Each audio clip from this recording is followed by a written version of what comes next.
Parce qu'en fait, je me dis, il y a des milliers d'options. Qu'est-ce que je choisis? Qu'est-ce que je fais?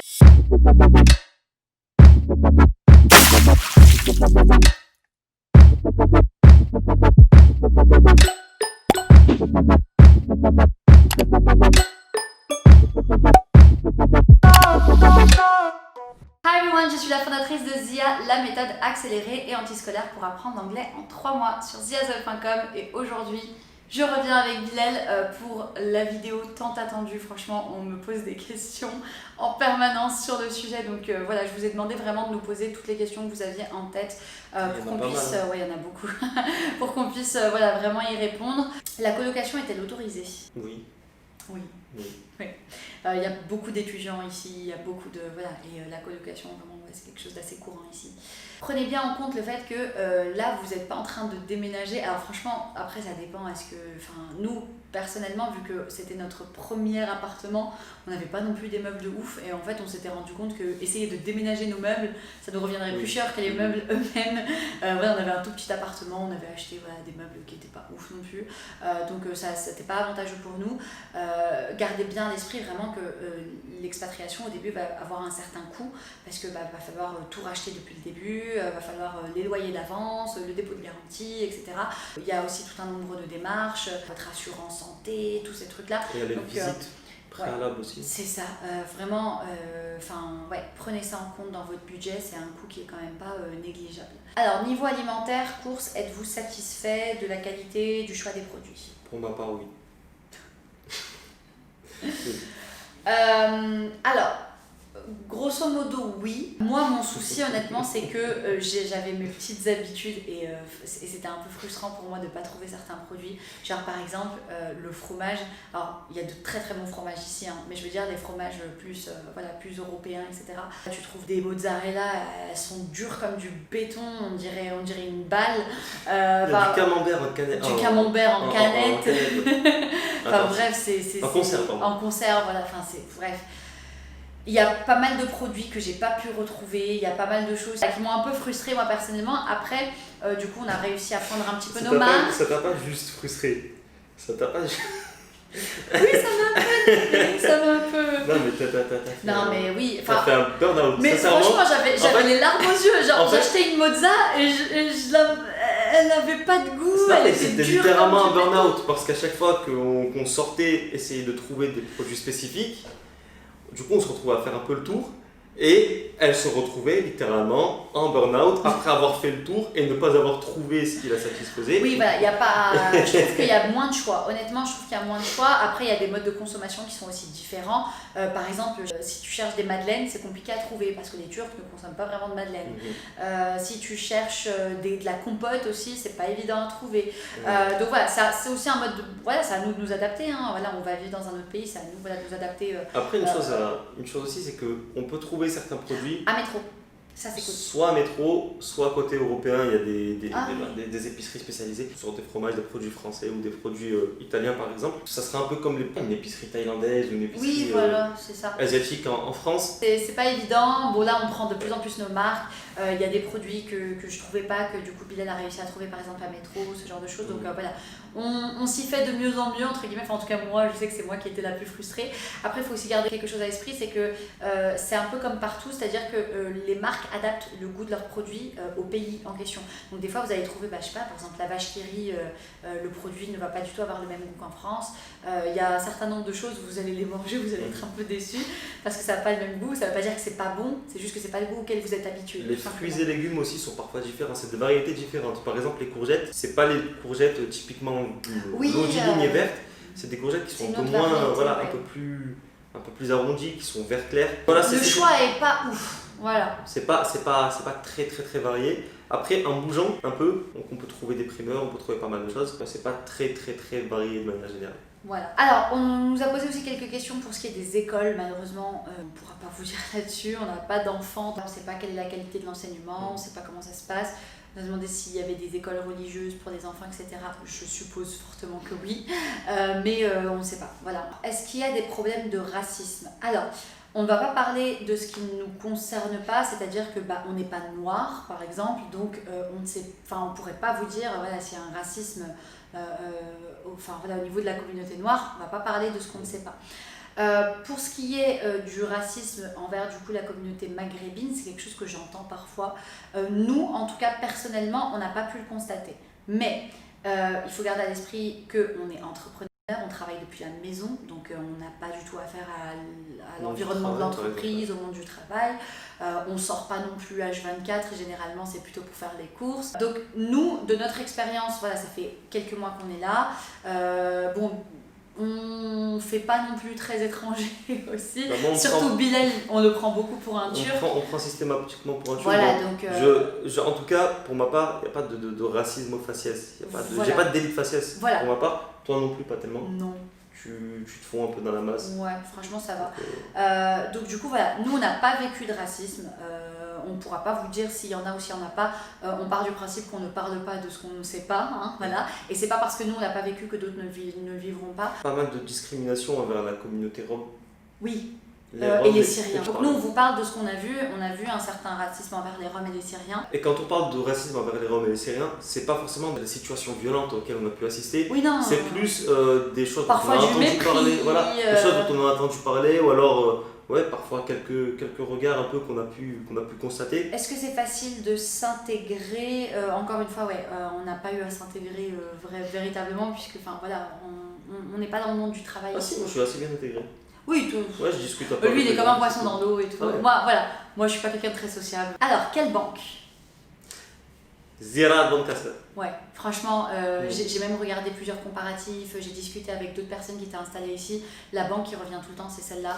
Le logo, c'est un Z et un B qui forment un épi de maïs. Tu peux redire le nom en turc, s'il te plaît? Ziraat Bancasse. Comment vous sentez-vous? Le fait d'être loin de la famille n'est-il pas difficile pour vous? Alors nous, on se sent très bien ici. Vraiment, ça y est, on commence à prendre nos marques, etc.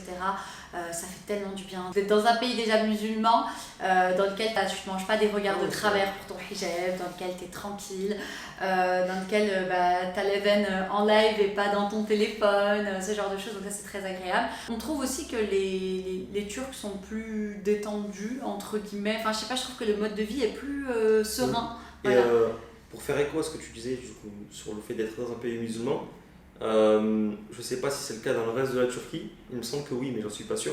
Mais en tout cas, à Istanbul, il y a une sorte de liberté d'action totale. C'est-à-dire que pendant le mois de Ramadan, évidemment, du coup, beaucoup de restaurants étaient fermés, mais c'était aussi par rapport à la crise sanitaire. Dans tous les cas, la plupart des gens jeûnaient. Il y avait des affiches du coup qui souhaitaient un bon Ramadan. Et à côté de ça, il y avait des personnes qui sortaient, qui achetaient des bouteilles d'alcool. Et personne ne les regardait de travers. Et ces derniers jours, en fait, quand je sortais, je voyais des gens faire des pique-niques. Donc en fait, vous avez dans la plupart des parcs, vous avez énormément de gens qui font des pique-niques. Les Turcs sont pique-niques. passionnés par le pique-nique. Il y a une culture du pique-nique. Incroyable, vraiment. Ils se posent n'importe où. Hier, elle était devant un magasin de bricolage, mais du coup, il y avait un coin d'herbe avec l'eau en face et tout, et les gens sont tous posés avec leurs enfants. Et du coup, en fait, vous avez dans le même parc, dans la même zone, vous avez des familles qui sont en train de manger, qui font leur pique-nique. À côté de ça, vous avez des bandes de potes posées avec des bières, des cigarettes. Vous avez des groupes de jeunes, des groupes de vieux. En fait, grosso modo, tu fais ce que tu veux. Ouais, c'est ça. Voilà. T'as envie de pratiquer ta religion tranquille, t'as envie de porter un gilbeb, t'as envie d'être pieux, d'avoir une barbe, bref, ce que tu veux, tu peux.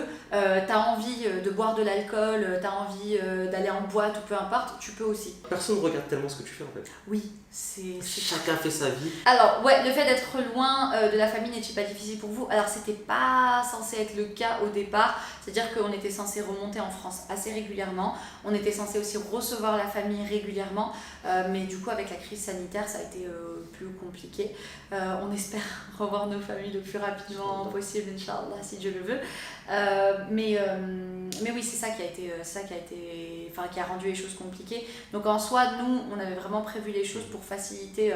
C'est ça qui est bien aussi avec l'expatriation à Istanbul, c'est que on peut trouver des billets d'avion pour pas trop cher quand on cherche comme il faut, et c'est pas loin quoi. Donc nos familles peuvent venir nous voir assez facilement, ce qui est vraiment top. Et autre chose, le fait de pouvoir s'appeler en visio, ça permet aussi de... Voilà, oui, franchement, s'expatrier aujourd'hui et s'expatrier à 50 ans, c'est ça n'a rien à voir. Franchement, là, on blablate toute la journée. Mais Moi, personnellement, il y a ma soeur qui est là, du coup, qui habite dans la même résidence, donc qui est venue nous rejoindre. Ça a été cool parce que, du coup, par exemple, le jour du ride, on s'est senti un peu moins seul. Franchement, ça faisait un peu plus famille. On avait quand même, on était 3. Bon, ça faisait un peu pitié, mais ça va, c'était cool. Mais voilà, du coup, oui, elle nous a rejoints dans l'aventure et du coup, elle habite dans la même résidence. Donc voilà, ça c'est sympathique. La vie est-elle plus chère qu'en France? Alors, moi je trouve que le niveau de vie peut être assez similaire à celui de Paris, peut-être. Oui. Ouais, assez similaire. Voire même un peu plus plus. Ouais, voire et plus en cher. fonction des quartiers, beaucoup plus. Ouais. Il y a des quartiers à Istanbul où le niveau de vie est. Franchement, toi, t'as l'impression d'être. Le 16e, c'est un quartier de clochard à côté, c'est un arrondissement de clochard. Non, mais c'est chaud. Il y a des endroits qui sont J'ai regardé pour le fun chers. des annonces immobilières à Beşiktaş. Ah non, c'est ça chaud. monte très vite, très haut. C'est Sans compter que dans ces quartiers-là, si vous voulez faire vos courses, vous avez souvent très peu de petits commerces indépendants ou alors les prix vont être très chers aussi. Ouais. Alors, ce qu'il faut savoir, c'est que oui, la vie est chère à Istanbul. Je sais qu'à chaque fois, voilà, on n'arrête pas de le répéter, mais du coup, les gens captent pas vraiment. Parce que du coup, eux, ils viennent en vacances et ils se disent ouais, mais regarde, c'est pas cher, c'est pas cher. Oui, c'est pas cher parce que quand tu viens en vacances, déjà, voilà, tu viens quand même avec un budget, etc. Tu viens pour te faire plaisir. Et en plus, c'est ça. Et tu viens avec des euros, quoi. Donc du coup, ouais, c'est différent. Honnêtement, je ne sais pas comment les gens font pour se débrouiller avec un SMIC, enfin avec le salaire moyen ici, c'est vraiment très cher. Pour vous donner un ordre d'idée, on dépense à peu près pareil ici que quand on habitait en France. Alors évidemment, on a un appartement qui est beaucoup plus joli que quand on était en France. On paye à peu près pareil pour quelque chose de plus grand. Après, il faut garder aussi à l'esprit qu'on est quand même assez excentré, etc. Donc, c'est aussi ce qui explique le prix. Voilà. Mais en fait, si on prend nos dépenses totales, par exemple, au niveau de la nourriture, on dépense pareil en euros. Hein. Si ce n'est plus. Si ce n'est plus. Ouais, vraiment, des fois, c'est plus. Hein. Donc, la nourriture, je trouve ça vraiment très cher. La facture monte très, très vite. Bah, typiquement, les fruits et légumes, c'est assez comparable à ce qu'on trouve en France. Après, en Charles-Chambier, on peut trouver beaucoup moins cher parfois. Mais c'est aussi le piège ici, c'est que en fonction de là où vous irez faire les courses, vous pourrez payer du simple au triple, voire au quadruple. Donc il faut vraiment bouger, il faut comparer. Et parfois, en fait, il faut faire ses courses dans pas mal d'endroits différents. Après, le pire en plus, c'est qu'en France, on avait chacun une voiture. Ici, on n'a pas de voiture. En France, on vivait en fait sur un SMIC. Voilà, on est des gens de toute façon qui ne dépensent pas énormément. Nous, c'est dépenses obligatoires. La nourriture, pareil, on dépense très peu. Donc en fait, avec un SMIC, on vivait très bien en France. Ici, bah, du coup, c'est à peu près pareil. On est aux alentours d'un SMIC, je pense, quelque chose comme ça. À peu près. Ouais, à peu près. Voilà. Donc franchement, c'est assez choquant, je trouve. On vit avec les mêmes ressources en euros ici qu'en France, quoi. Donc voilà, si vous venez vous installer à Istanbul, je précise bien Istanbul, hein, parce que si vous allez dans des plus petites villes, etc., évidemment, les logements seront moins chers, tout ça. Mais ici à Istanbul, en tout cas, c'est vraiment assez cher. À savoir que le logement nous coûterait peut-être 4 à 5 fois plus cher si on était du côté européen. Oui, voilà, il ne faut pas oublier que... Beaucoup plus voilà, cher. je comparais avec notre logement en France, mais j'insiste bien sur le fait qu'on n'est pas côté européen, c'est assez excentré, etc. Donc ça se répercute forcément sur le prix. En fait, partez du principe que plus vous vous éloignez de l'hypercentre, plus les loyers seront abordables en général. On nous demande quel salaire moyen faut-il pour vivre. Honnêtement, c'est impossible de répondre à cette question parce que même en France, quel salaire il faut pour vivre, c'est impossible à dire. Par exemple, en France, on vivait avec un SMIC. T'as énormément de couples mariés en France qui pourraient pas vivre sur un SMIC parce que c'est pas suffisant, etc. Machin. Mais du coup, ça dépend vraiment de vous. Nous, on dépense très très peu, donc un SMIC, ça nous suffit largement. Si vous faites du shopping, si vous aimez aller au resto, Après, ce qui est génial ici, c'est qu'on peut manger pour vraiment pas cher. Après, je parle pas de restaurant gastro, hein. Mais je parle vraiment de, voilà, tu peux sortir manger dehors dans un fast-food pour 2 euros, 2-3 euros, c'est beaucoup moins cher. Mais en dehors de ça, c'est vrai que c'est impossible d'estimer le salaire qu'il faudrait. Et au-delà de ça, l'échelle des prix, je la trouve très difficile à comprendre. Par exemple, j'ai acheté un hamac hier pour 2 euros. À côté de ça, pour 2 euros, on a quoi Tu peux avoir 2 simites. Ouais, tu peux avoir 2 simites avec du fromage dedans. Voilà. 2 simites, c'est des pains ronds en fait. Hein, Tu peux avoir... L'échelle de prix n'a peux avoir aucun quoi? sens. Attends, Vraiment, on n'arrive pas à comprendre attends. l'échelle de prix. C'est-à-dire que j'ai l'impression que la valeur des choses n'est pas du tout la Ouais, même. il n'y a pas ici. du tout, j'ai pas encore réussi à trouver la logique, c'est assez incompréhensible. Alors, pourquoi avoir choisi la Turquie? Ça, c'est la question qui revient tout le temps. En fait, on y a déjà un peu répondu au cours de cette vidéo, c'est-à-dire que c'est un pays musulman, c'est proche de la France, donc du coup, voilà, on peut retourner en France voir nos familles peuvent venir nous voir. On est tombé amoureux d'Istanbul, je pense qu'on ne serait pas parti peut-être vivre dans n'importe quelle ville de Turquie, mais Istanbul, ça a vraiment été un coup de cœur pour nous. Voilà, c'est ça qui a fait qu'on a choisi la Turquie. Alors, est-ce que vous parlez turc? Alors, moi personnellement, pas du tout, honnêtement, pour l'instant, j'ai pas la volonté d'apprendre parce que j'ai d'autres plats sur le feu, je sais plus comment on dit. Bref, voilà. Honnêtement, en fait, je sors quasi, je sors peu. Quand je sors, c'est avec lui. Voilà, honnêtement, j'en ressens pas forcément le besoin. Bilal, par contre, lui, a de grosses facilités en langue, etc. Et c'est une langue qu'il apprécie, j'ai l'impression. T'aimes bien? Ben, j'en vois de plus en plus les rouages et du coup, c'est voilà. facile pour moi. En fait, ce qui est cool, c'est que c'est une langue qui se construit pour simplifier les choses, c'est un peu une langue qui se conjugue. En fait, tu colles des mots avec des suffixes, avec d'autres suffixes, et ça se fait assez facilement. Voilà. Il y a une logique. Oui, j'en doute pas. Alors, est-ce qu'il parle arabe, anglais, français? Alors ça, c'est un truc qu'on nous demande tout le temps. Non.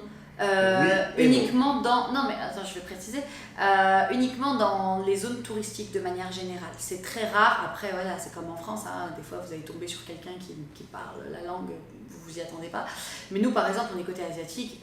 Non. Si je devais nuancer le propos, je dirais que de manière générale, non. Les Turcs parlent surtout turc. Gardez à l'esprit que quand vous venez en vacances, vous allez dans des zones touristiques, ils ont appris spécialement pour vous. Les chances de tomber sur quelqu'un qui va parler anglais, français ou arabe sont assez minimes, surtout quand vous êtes côté asiatique. Mais c'est plus fréquent de trouver quelqu'un qui parle arabe. Ah ouais, tu trouves? Ouais, c'est beaucoup plus fréquent. L'anglais, il maîtrise vraiment pas. C'est une cata. Dites-vous que vous ne pourrez pas compter dessus. Moi, par exemple, j'ai un médecin du coup qui me suit, qui parle anglais, mais c'est un anglais turc en fait. Enfin, c'est un anglais turquisé, je sais pas comment dire ça. Et en fait, je comprends rien de ce qu'elle me dit, alors que pourtant, je suis prof d'anglais et tout. Enfin, voilà, je suis bilingue, tout ça. Mais en fait, elle a un accent. Et à chaque fois, je me retourne vers Billy, genre, elle a dit quoi là? Genre, un exemple tout bête. Prenons un mot avec un W, par exemple. WhatsApp, on dit WhatsApp. Voilà, WhatsApp. au lieu de dire WhatsApp, ils vont dire WhatsApp. Mais moi, mon cerveau fait pas la connexion en fait. Parce que pour moi, WhatsApp, c'est un V, c'est pas un W. Le A, il le prononce souvent et aussi. Oui, voilà. Mais par exemple, le prénom Marwa. WhatsApp. Le prénom Marwa est devenu Merve en turc.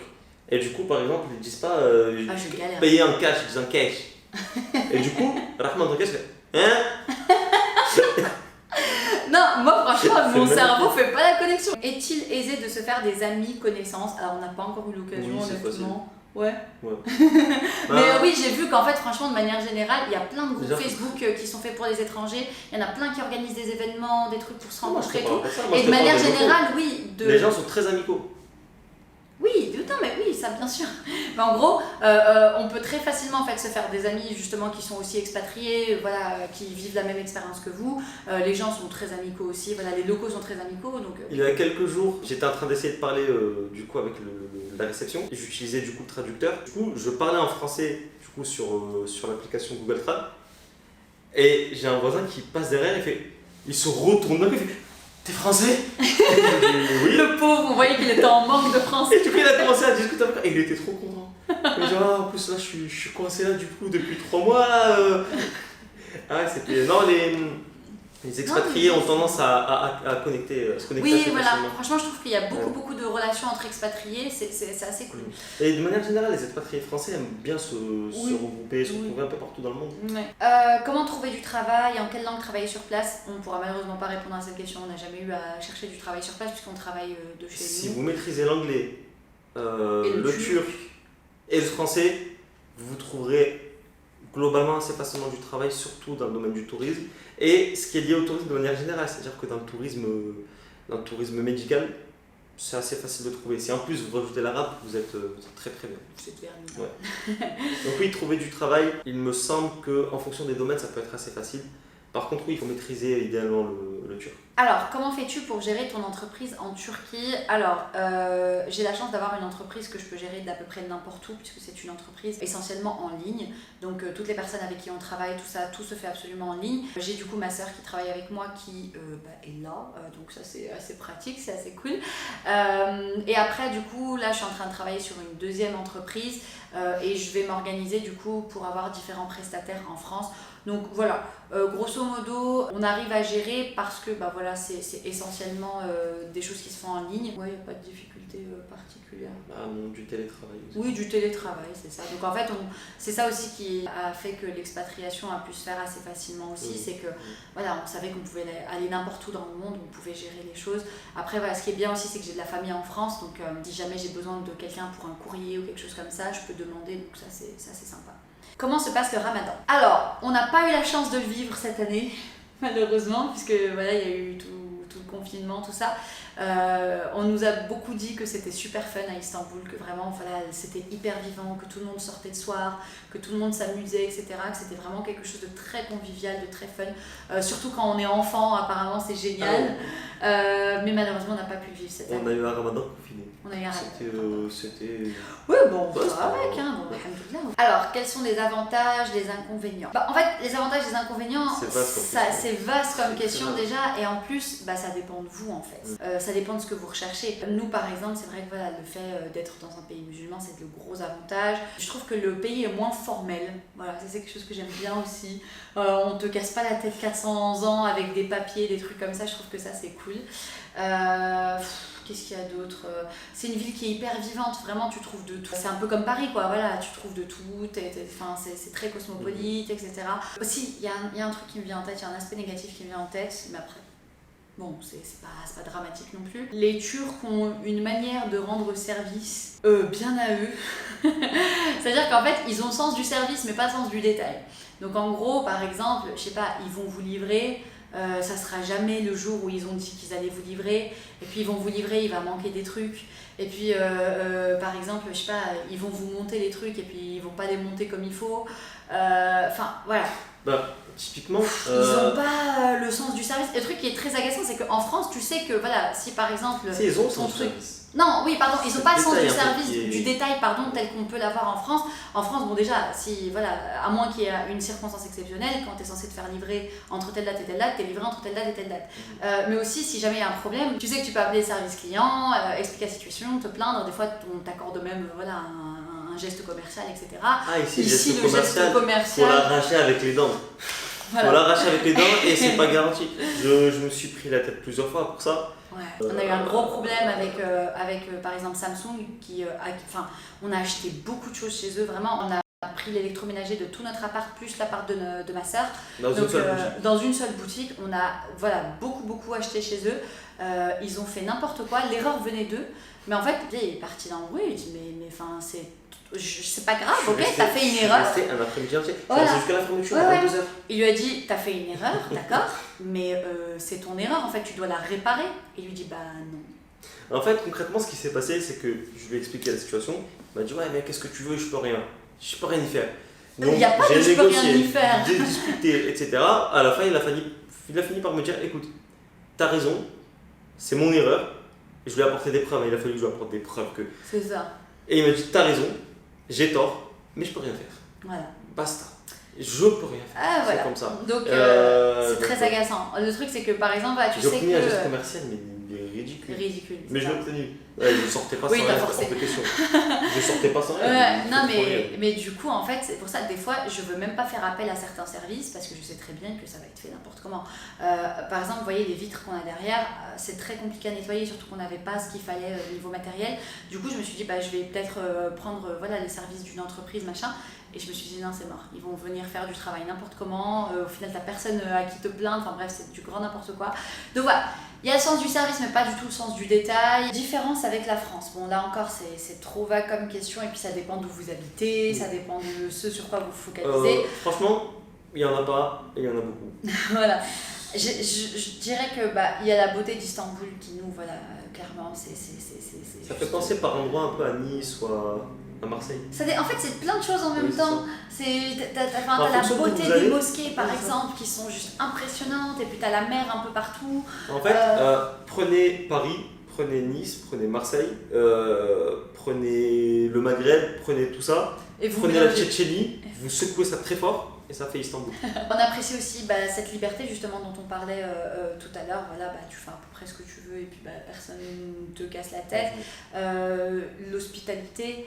Il y a des feux d'artifice tout le temps. Oh mon Dieu. Tout le temps. Je comprends pas pourquoi. Je Ouais. comprends pas. Ils En fêtent fait, tout le temps des trucs. À peu Ils sont près tout le temps contents, les Turcs. donc 1 à 2 fois par semaine, vous allez avoir un feu d'artifice qui va sortir d'après on ne sait où, ça va sortir de manière assez random.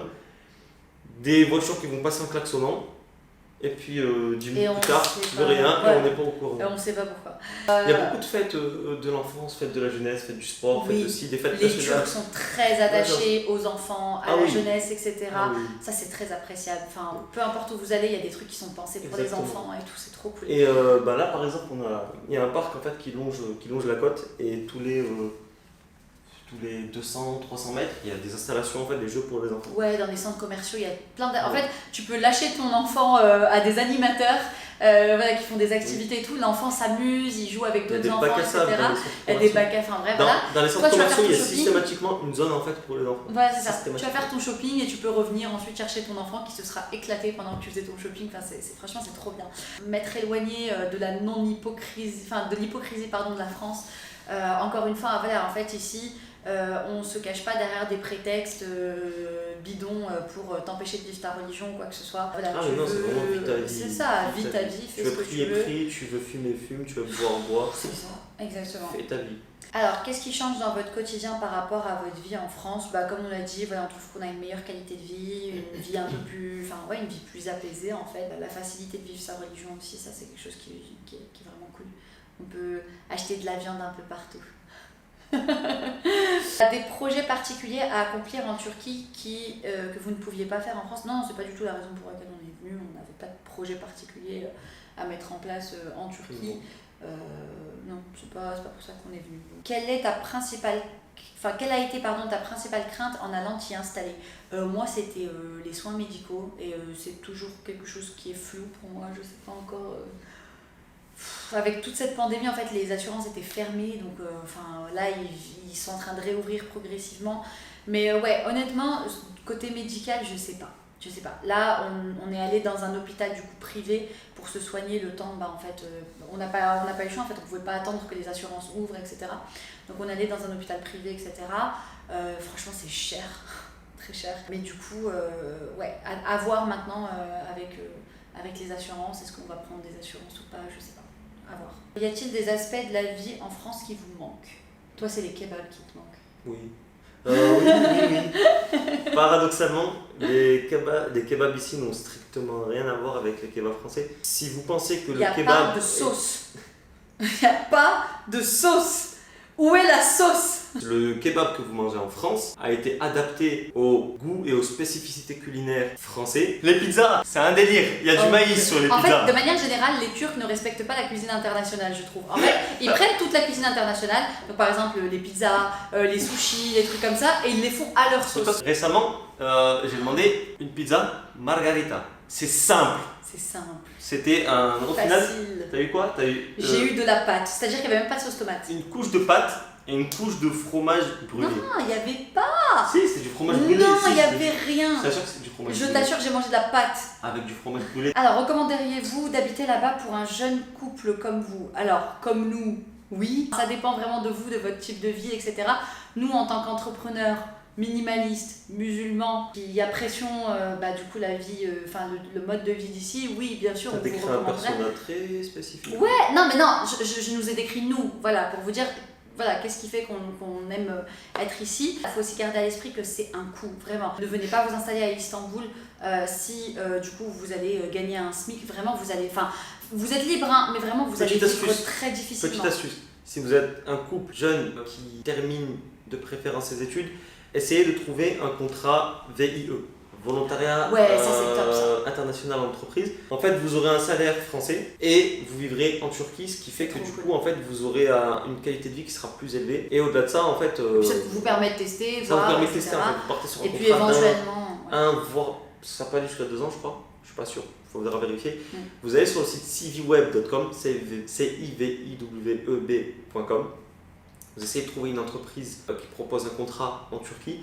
Parfois, il y a des offres qui ne sont pas répertoriées sur le site, donc il faut chercher un petit peu. Avec le réseau, il y a des groupes Facebook, des groupes LinkedIn qui peuvent. Je ne les connais pas, mais je sais qu'il en existe. Ça peut être une bonne chose.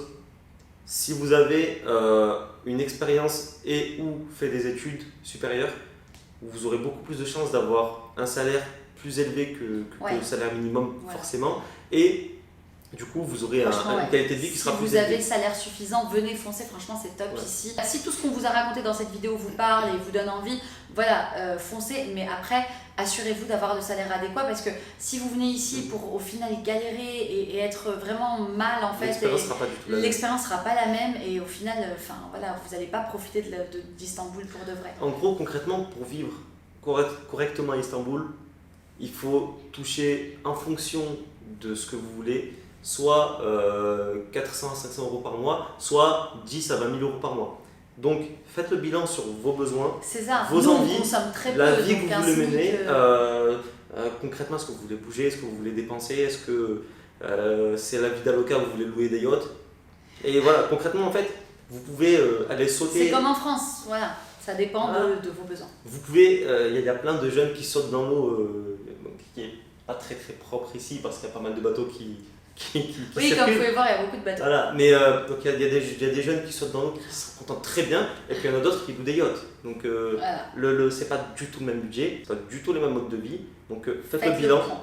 Exactement, faites le point, faites le bilan. Et à partir de là, orientez vos recherches. Mais à partir du moment où vous avez trouvé un moyen qui vous permet de vivre à la hauteur de vos espérances, de vos souhaits et de vos besoins, moi personnellement je recommande. Et je suppose que tu recommandes aussi. Absolument. Qu'est-ce qui te manque le plus en France qu'il n'y a pas en Turquie? Honnêtement, 2 choses. La première, c'est ma maman. Elle me manque beaucoup. Et la deuxième, je sais que ça va peut-être paraître débile. Amazon. Franchement, je sais que Amazon, ça c'est quelque chose dont j'ai honte parce que franchement, j'aimerais boycotter Amazon. Amazon, c'est une entreprise à boycotter. C'est des choses sur lesquelles moi, habituellement, je fais attention. C'est-à-dire que je fais attention à mon mode de consommation, etc. Mais Amazon, comment vous dire, déjà, je sors très peu, donc en fait j'étais abonnée Prime et genre dès que j'avais besoin d'un truc, j'allais le commander directement là-bas, je le recevais chez moi parce que je ne supporte pas de sortir. Donc moi je suis tellement casanière que l'idée d'aller dans un magasin pour acheter quelque chose, ça m'insupporte. Donc du coup, voilà, je commande tout le temps sur Amazon et en plus c'est trop bien parce que tu trouves tout et t'as des avis et tout ça. Et en fait moi ce qui est très frustrant pour moi ici, c'est que il faut vraiment chercher en fait pour trouver les choses. Il n'y a pas d'uniformité en fait. Il n'y a pas vraiment de. Concrètement, il y a moins de grosses enseignes en fait. Il y a moins de chaînes. Voilà. En France par exemple, vous savez que Babou, Jiffy, c'est des magasins pas chers où vous allez trouver des trucs pour la maison, etc. Voilà. C'est quelque chose de connu. On sait tout ça. On sait que Maison du Monde, ça va être de la déco, mais qui va être plus cher. Ici en fait, il y a beaucoup plus de magasins tenus par des personnes, magasins indépendants. Voilà, des magasins indépendants, c'est ça. En fait, donc du coup, tu sais pas où rentrer. Il y a des chaînes, mais elles sont noyées en fait dans la totalité. C'est-à-dire qu'il y a tellement de magasins indépendants, ou même parfois de petites chaînes indépendantes, qui font que, au final, ça fait qu'il y a énormément de choix, on peut vite se retrouver noyé. Pour vous donner un exemple, tu cherches un lustre. D'accord, imagine que tu cherches un lustre pour ton salon, tu arrives dans une rue, il y a 50 magasins qui vendent des lustres. Tu sais pas dans lequel rentrer. Mais attends, mais c'est pas tu te dis si ça se trouve je vais aller dans une autre rue, il va y avoir d'autres magasins. Il n'y a pas que ça. Des fois tu rentres pour acheter une bouteille d'eau, le type il te vend des bouteilles d'eau, des tapis et des lustres. Non mais c'est même pas la question, c'est où est-ce que j'achète en fait. C'est impossible de rentrer dans tous les magasins. Rien que pour la déco c'est un truc de fou parce qu'il y en a tellement que en fait moi c'est quelque chose qui me rend dingue. Je vous explique pourquoi. Parce qu'en fait je me dis il y a des milliers d'options. Qu'est-ce que je choisis? Qu'est-ce que je fais? Comment je sais dans quel magasin rentrer? Si ça se trouve, je vais acheter un lustre et puis je vais rentrer dans un autre magasin 3 jours plus tard et mon lustre il sera beaucoup moins bien et beaucoup plus cher que ce que je vais trouver ailleurs. Bref, moi ça, honnêtement, en fait, le surplus de choix me donne de l'anxiété. Ça me stresse, ça me rend folle. Et c'est pour ça que j'aimais Amazon. Un lustre qui te plaît, c'est un lustre qui t'a plu, c'est un lustre qui te plaît. Non, pas forcément. Des fois, tu fais le tour des magasins, tu trouves pas forcément. Bon, tu finis par te rabattre sur un lustre. Et puis, tu arrives dans un autre magasin et puis tu en trouves un magnifique et qui coûte 3 fois moins Mais cher tu que t'arrêteras le... jamais, c'est une ville de 16 millions d'habitants. Mais oui, mais c'est ce que je dis, c'est problématique, il y a trop de choix et moi ça Et ben, ça me stresse. virtuellement, tu fais comme s'il n'y avait pas de choix et tu choisis un truc. Ok, bah t'as choisi un truc et tu le trouves 10 fois moins cher dans un autre magasin. C'est énervant. Hein. You're lost, tant pis, tant pis pour toi. C'est comme ça, la reine, c'est comme ça. Bref, donc tout ça pour dire, voilà, bon, j'essaye de m'y faire petit à petit, j'essaye de m'y habituer, mais honnêtement, moi, c'est quelque chose qui me stresse. Parce que en tant que consommatrice, j'ai toujours été le genre de personne à faire des comparatifs, à chercher, etc. Oui. Et là, c'est pas Mais possible ici. C'est non, pas possible. elle s'angoisse pour rien, c'est trop. Dernière question pour clôturer cette vidéo. Regrettez-vous votre choix? Non, honnêtement, ça a été une des Non, mais meilleures tu décisions. pourras pas me qu'on a censurer, prises. Rahma, c'est grave. Non, je dois être très présentatrice, ça devient un peu lourd. c'est une des meilleures Ouais. décisions qu'on a Non, prises de c'est- notre vie. On est super heureux d'être ici. Ça correspond parfaitement à notre mode de vie, ça correspond parfaitement à ce qu'on voulait. Grâce à Dieu, on est très très heureux. Voilà. Et voilà, c'est tout pour cette vidéo. J'espère qu'elle vous aura plu, j'espère qu'elle aura répondu à vos interrogations. N'oubliez pas que voilà, s'il y a des choses dont on ne vous a pas parlé, c'est généralement qu'on ne sait pas, parce que voilà, on va pas vous parler de choses qu'on ne connaît pas. Donc voilà, on a essayé vraiment de vous parler de tout ce qu'on savait, de tout ce qui nous concernait, etc. Et n'oubliez pas que voilà, il faut quand même faire un maximum de recherche de votre côté. Hein. Personne ne va vous donner toutes les informations, parce que vraiment chaque expatriation est différente, tout va dépendre de votre mode de vie, etc. Donc voilà. Donc si cette vidéo vous a plu, n'oubliez pas de la partager à toutes les personnes qui pourraient intéresser. Donc n'oubliez pas de la partager en story, dans vos profils, tout ça, bref, partagez partout. N'oubliez pas de vous abonner, de la liker, d'activer la petite cloche pour être prévenu de toutes les prochaines vidéos. Quant à nous, on vous dit à très bientôt sur zezo.com. Bye.